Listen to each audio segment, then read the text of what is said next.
আগেকার দিনে মানুষ অসুস্থ হলে বৈদ্য ডাকতো, আর সেই বৈদ্যই কিন্তু মানুষকে চিকিৎসা করে সুস্থ করে তুলতো। আজ আমরা যেখানে যাচ্ছি সেখানে স্বয়ং ভোলেনাথই সেই রূপে বিরাজমান। ভোলে বাবা প্রকৃত রূপেই বৈদ্য, আর সেই প্রমাণ আমরা ট্রেনে যেতে যেতেই পেলাম। ঘটনাটা শুরু হয়েছে ঠিক শুক্রবার রাত 12টা 8 থেকে। রাত্রে খাওয়া দাওয়া শেষ করে আমরা প্ল্যান করছি কালকে আমরা দেওঘর যাব ভোলে বাবার দর্শনে, কারণ সারা সপ্তাহ ওর খুব কাজের চাপ থাকে। এই শনিবার আর রবিবারটায় একটু প্রেশার কম থাকে, এই দিনকেই ও একটু ছুটি নিতে পারবে। তাই ও বলল চলো, কোনো কথা এদিক ওদিক না ভেবে আমরা দর্শন করে আসি। আর সোনাইয়ের জাস্ট পরীক্ষাটা শেষ হয়েছে, এমন অবস্থায় ব্যাস আমাদের তো মানে কি বলবো, যেমন কথা তেমন কাজ। আর আমাদের সমস্ত কিছুই কিন্তু হঠাৎ করেই প্ল্যান হয়, আর এই হঠাৎ করে প্ল্যান হয় বলেই আমাদের সব জায়গায় যাওয়াটাও হয়। ভোলে বাবার ডাক এসেছে আর আমরা যাব না বলো? হর হর মহাদেব। তবে যে আশ্চর্যজনক ঘটনাটা শুনলাম সেটা শুনে সত্যিই ভোলে বাবার প্রতি আরও শ্রদ্ধা বেড়ে গেল। ট্রেনের মধ্যে এক ভদ্রলোক ভদ্রমহিলার সঙ্গে আমাদের দেখা হলো, যে তারা হচ্ছে ভোলে বাবার দর্শনেই যাচ্ছেন। তারা নাকি প্রত্যেক বছরে 4 থেকে 5 বার এই বাবার দর্শনে আসেন, পুজো দেন এবং সেখানেই 1-2 দিন থেকে তারা চলে যান।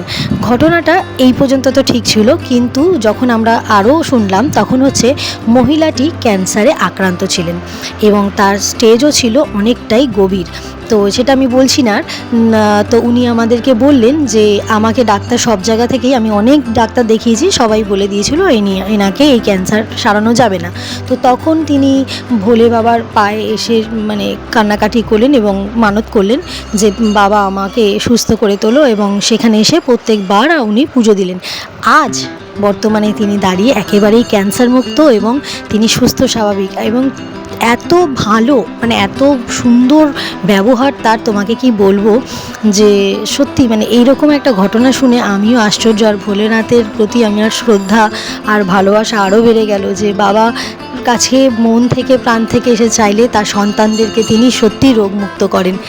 ঘটনাটা ওনার মুখ থেকে যতটা সুন্দরভাবে শুনেছি আমি ততটা সুন্দরভাবে বর্ণনা করতে পারলাম না, কিন্তু এটাই সত্যি শুনেছি আর এটাই আমি তোমাদেরকে শোনালাম।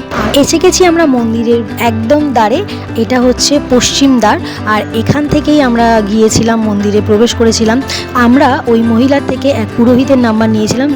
সেই পুরোহিত মশাই আমাদেরকে এত ভালোভাবে পুজো দেওয়া করিয়েছিলেন, মানে সেটা বলার কথা না। কারণ কি, এখানে 2টো লাইন হয়, একটা ভিআইপি একটা নর্মাল লাইনের কথা তো ছেড়েই দাও, বাচ্চা নিয়ে সম্ভব নয়, সকালে লাইন দিলে বিকেলে ফিরবো এরকম অবস্থা।